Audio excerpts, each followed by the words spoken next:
Operational Sindoor, a new paradigm in war fighting in South Asia. It is time now to reflect upon some of the lessons learnt in Operational Sindoor. It has been a paradigm changing operation, and the nature of that paradigm shift is revolutionary. It is eye opening. Let me explain. It is for the first time that two nuclear armed states, India and Pakistan, have fought an intense conventional battle, short, sharp, only 4 days, but very destructive, very intense. It was thought impossible that two nuclear armed nations could have fought like this at this level of intensity, conventional operations.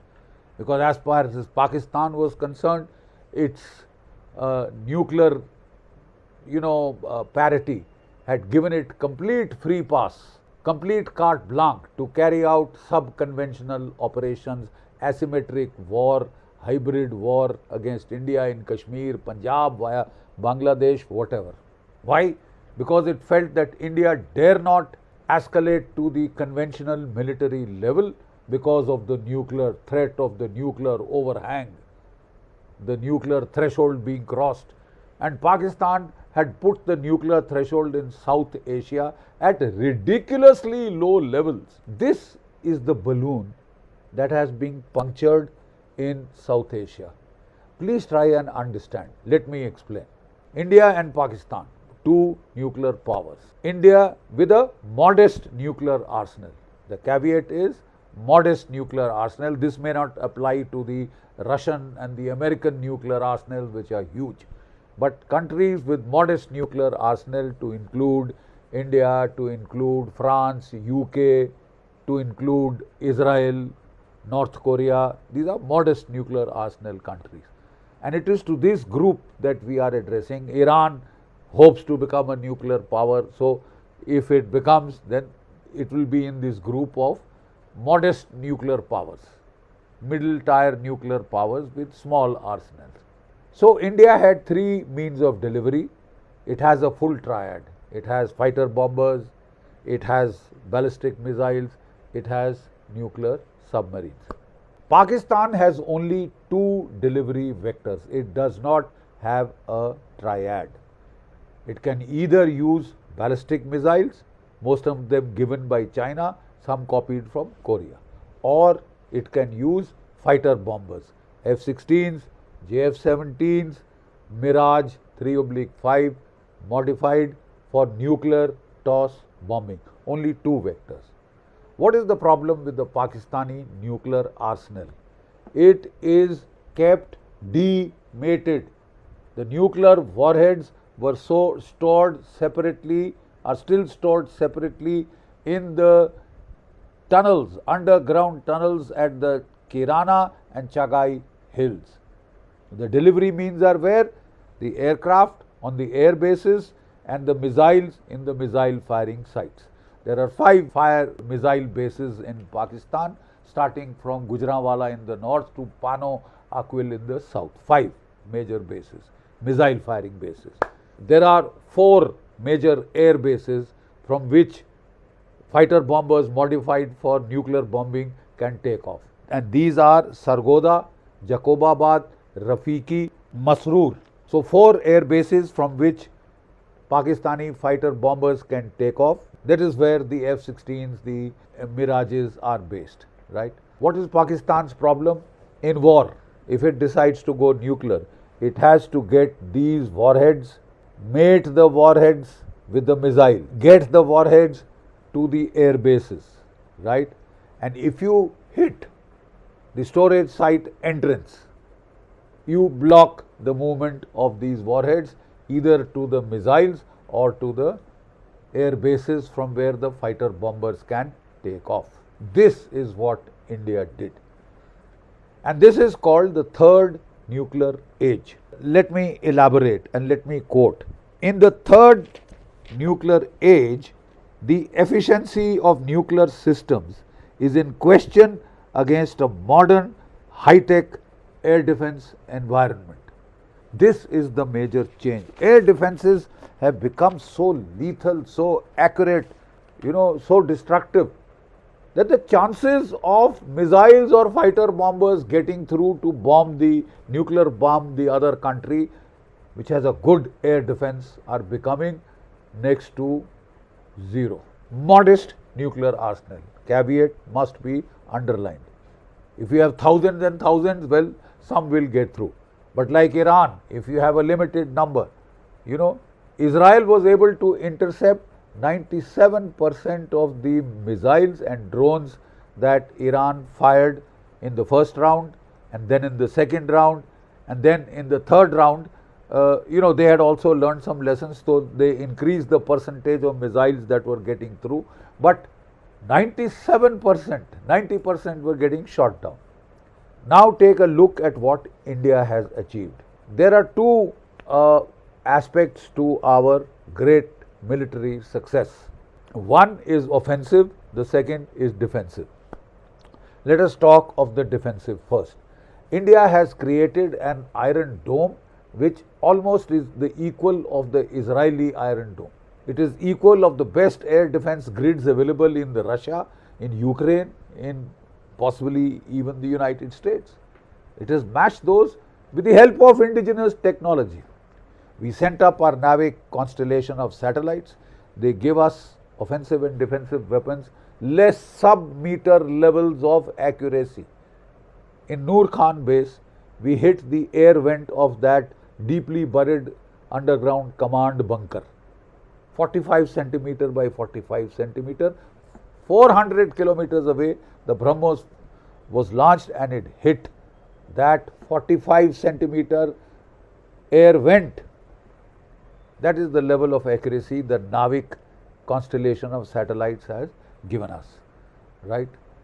And with the NAVIC, we created the Akash Tir integrated air defense system, which has got layers, and artificial intelligence has been used to integrate.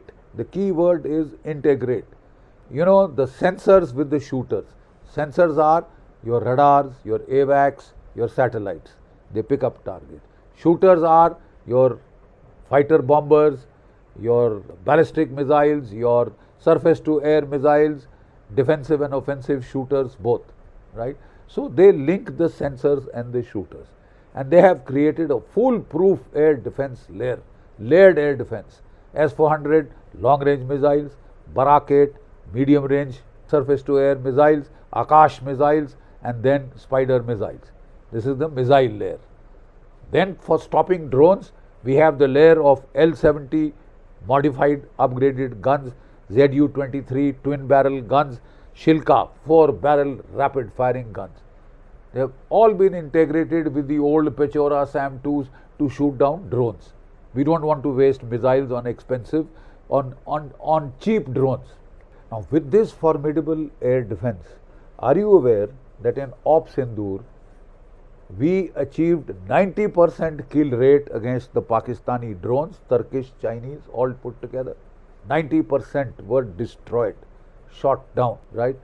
And Pakistan fired 3 tactical ballistic missiles against us. 1 Shaheen, 2 Fateh 2s, right? All 3 were shot down. So in percentile terms, destruction rate of incoming missiles, 100%. When Pakistan fired the missiles, we intercepted 100%. That means if they were conventional tipped. But had they been nuclear tipped, not one nuclear weapon would have gotten through our air defense. It is a small arsenal. They don't have thousands of missiles to throw. They don't have thousands of nuclear bombs to throw. They have just 170, and most of them are sub-kiloton warheads meant for their NASRs and tactical use against our tank columns. Now the other vector of delivery, fighter bombers. So what did we do?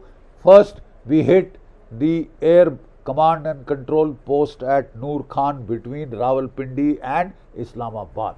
Deeply buried bunker constructed by the Americans at a cost of $500 million and blown up by a BrahMos cruise missile fired through the vent.